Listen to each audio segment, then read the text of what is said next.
মিক্সিত খুন্দিও যে ইমান ধুনীয়াকৈ পিঠা মই কেনেকৈ বনালোঁ তাকে বোলো আজি অকণমান দেখাওঁ।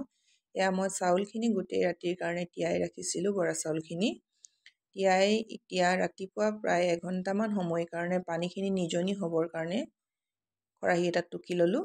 টুকি লৈ এইখিনি চাউলখিনি মই এতিয়া মিক্সি বাতিত গোটেইখিনি খুন্দি ল'ম। 1 কেজি চাউল খুন্দোতে প্ৰায় 15 মিনিটমান সময় লাগে। এনেকৈ খুন্দিলে এটা কথা কি হয়, সময়টো একেবাৰে কম সময়ৰ ভিতৰতে হৈ যায় পিঠাখিনি খুন্দি। আৰু বহুতে ভাবে মানে মিক্সিত খুন্দিলে যে পিঠাটো নুঠে, ভাঙি যায় কিবা বুলি, সেইটো নহয়। চাউলখিনি পানী খোৱাৰ লগত কথা। আপুনি যদি ভালকৈ চাউলখিনি পানী খুৱাই লয়, গোটেই ৰাতি তিয়াই থয় পানীত, তেতিয়া পিঠা এটাও নষ্ট নহয়। এয়া তিলখিনি মই ধুই শুকুৱাই ৰাখিছিলোঁ। এতিয়া মই তিলখিনি কেঁচা কেঁচা ভাপ যোৱালৈকে মই ভাজি ৰাখিছোঁ।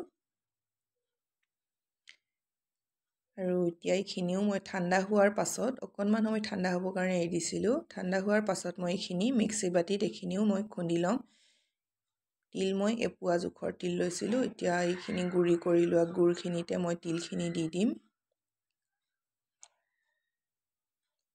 আৰু ইয়াত দিছোঁ মই মানে সোৱাদটোৰ আৰু অকণমান চেণ্টটোৰ কাৰণে ইলাইচি, বেছি দিয়া নাই, অকণমান দিছোঁ।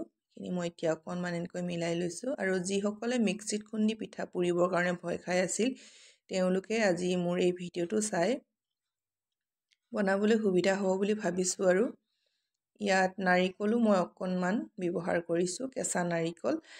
এইখিনি ভাজি ল'লোঁ ইয়াৰ পানীটো শুকোৱালৈকে। সকলোলৈ বহুত বহুত ভোগালী বিহুৰ শুভেচ্ছা থাকিল। আৰু ভিডিঅ'টো চাই সকলোৱে ভাল পাব বুলি আশা কৰিলোঁ। আৰু এটা ধুনীয়া কমেণ্ট দি সকলোৱে সঁহাৰি জনাব বুলি আশা কৰিলোঁ। এয়া দেখিছেনে, পিঠাকেইটাতো ইমান ধুনীয়াকৈ উঠে, এটাও পিঠা নষ্ট নহয়। চাউলখিনি পানী ধুনীয়াকৈ খুৱাই ল'লে, আৰু পানীখিনি খোৱাৰ লগত কথা। আৰু মেইন কথা, পানী যদি কমকৈ খায় ঢেঁকীত খুন্দিলেও ভাগিব, মিক্সিত খুন্দিলেও ভাগিব। ভালকৈ পানীটো গোটেই ৰাতিৰ কাৰণে তিয়াই ৰাখিব লাগে, চাউলখিনি ধুনীয়াকৈ হৈ যায়। এয়া পিঠাবোৰ মোৰ দেখিবলৈ সিমান ধুনীয়া নহয়, তথাপিও আৰু একেবাৰে সহজতে হৈ যায়।